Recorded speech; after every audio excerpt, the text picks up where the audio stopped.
तो उपचुनाव की तारीख का ऐलान होने के बाद ही बीजेपी ने अपनी सक्रियता बढ़ा दी है और इसी कड़ी में भोपाल के प्रदेश बीजेपी दफ्तर में पार्टी पदाधिकारियों की जो एक बड़ी बैठक रखी गई थी, बैठक खत्म हो गई है, जिसमें उपचुनाव में जीत की रणनीति को लेकर मंथन हुआ। और इस बैठक में सीएम शिवराज सिंह चौहान मौजूद थे, बीजेपी प्रदेश अध्यक्ष वी डी शर्मा, बीजेपी महामंत्री कैलाश विजयवर्गीय और राज्यसभा सांसद ज्योतिरादित्य सिंधिया समेत कई और बड़े नेता और पदाधिकारी मौजूद रहे। और खास बात इस बैठक की यह रही कि इस बैठक में खुद बीजेपी के राष्ट्रीय अध्यक्ष जेपी नड्डा वीडियो कॉन्फ्रेंसिंग के जरिए जुड़े रहे और नरेंद्र सिंह तोमर और बीएल संतोष भी वीडियो कॉन्फ्रेंसिंग से जुड़े। और इस बैठक में मध्य प्रदेश में होने वाले 28 विधानसभा सीटों के उपचुनाव में जीत की रणनीति, प्रचार के लिए नेताओं के दौरे और प्रत्याशियों के नाम फाइनल करने समेत कई मुद्दों पर चर्चा हुई।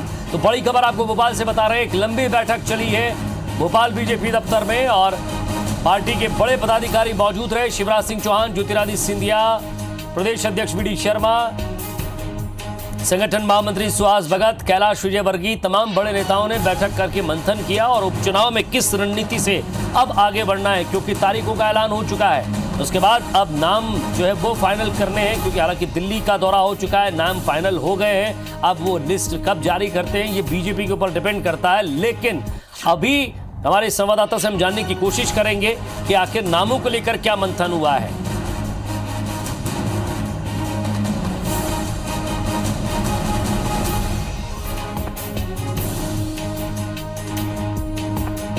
और ज्यादा बातचीत के लिए हमारे संवाददाता सुधीर डंडोतिया हमारे साथ जुड़ गए। सुधीर, बीजेपी पदाधिकारियों की बैठक खत्म हो चुकी है, बड़े नेता शामिल थे, सवाल ये कि कब तक इंतजार और करेंगे नामों को लेकर?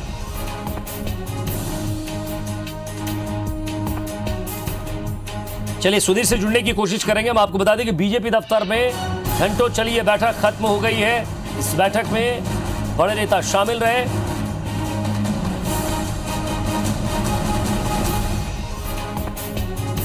महासचिव लोग पुनः दूसरी बार महासचिव बने ऐसे आदरणीय कैलाश विजयवर्गीय जी, मैं चाहूंगा कि एक बार उनके लिए हम सब लोग जोरदार तालियों से स्वागत करें। मध्य प्रदेश के गौरव,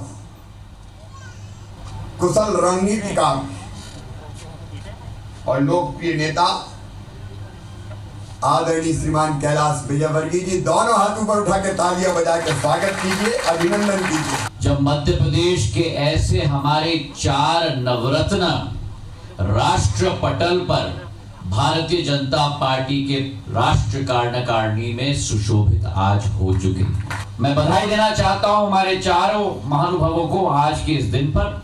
लाल सिंह जी जो कि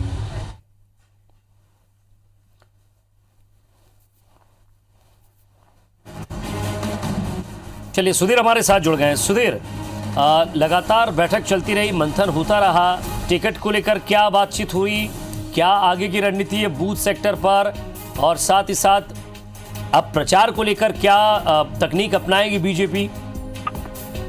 देखिए बिल्कुल विजय, अगर बात करें तो बड़े नेताओं के साथ में ये चर्चा थी और दौरे प्रवास कार्यक्रम किस तरीके से बड़े नेताओं के किए जाएं इस बारे में चर्चा हुई और साथ ही साथ ये भी तय किया गया कि हर विधानसभा में कम से कम 2 मंडल पर प्रतिदिन बड़े नेताओं के दौरे जो है वो किए जाएं। इसके अलावा अगर बात करें तो आज बैठक का जो दौर था वो लगातार काफी लंबा चला है। फिलहाल अगर बात की जाए तो जो पदाधिकारियों के साथ में जो बैठक थी वो खत्म हो चुकी है, पर लेकिन फिर भी टिकट के मंथन को लेकर अभी अंतिम दौर की चर्चा जारी है। बीजेपी के जो सीनियर लीडर हैं जिनको निर्णय लेना है टिकट को लेकर, वो बड़े नेता जिनमें मुख्यमंत्री शिवराज सिंह चौहान, प्रदेश अध्यक्ष वी डी शर्मा, इसके अलावा ज्योतिरादित्य सिंधिया और संगठन महामंत्री सुहास भगत, इनकी अब अकेले में चर्चा की जा रही है। जो पदाधिकारियों के साथ बैठक थी वो खत्म हो चुकी है, उससे पहले आम सहमति बनाने की कोशिश जो एक औपचारिकता थी, बाकी सीटों के नामों को लेकर लगभग उस बारे में भी चर्चा की गई और साथ ही साथ नेताओं के प्रवास कार्यक्रम और जो स्टार प्रचारक के क्षेत्र में बुलाए जाए या फिर प्रदेश के नेताओं के प्रवास के कार्यक्रम जो बड़े कह रहे हैं जिन पर चुनाव जिताने की जिम्मेदारी है, उनके प्रवास के कार्यक्रम किस तरीके से बनाए जाए,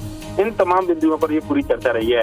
अब जो बैठक है वो काफी महत्वपूर्ण मानी जा रही है, क्योंकि ये माना जा रहा है कि 3 से 4 सीटें ऐसी है जहाँ पर नामों को लेकर चर्चा जो है प्रदेश स्तर पर करने के बाद में केंद्रीय नेतृत्व को करना है कि वहाँ पर किनको चुनावी मैदान में उतारा जाए, पर लेकिन उससे पहले नाम जो यहाँ पर फाइनल किए जाएंगे लगभग उन्हीं नामों पर केंद्रीय नेतृत्व अपनी सहमति जताएगा।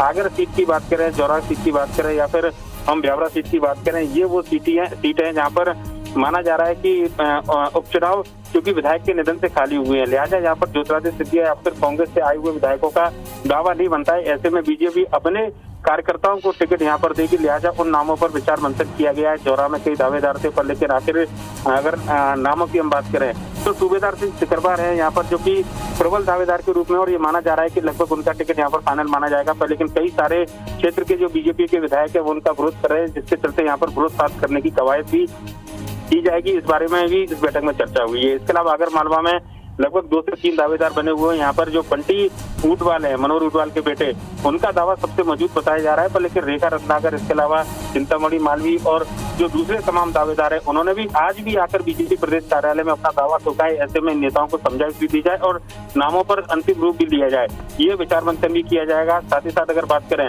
तो ब्यावरा सीट जो कि गोवर्धन धारा की कांग्रेस के विधायक थे, उनके निधन से खाली हुई थी, वहां पर ही नाम को लेकर चर्चा की जानी है।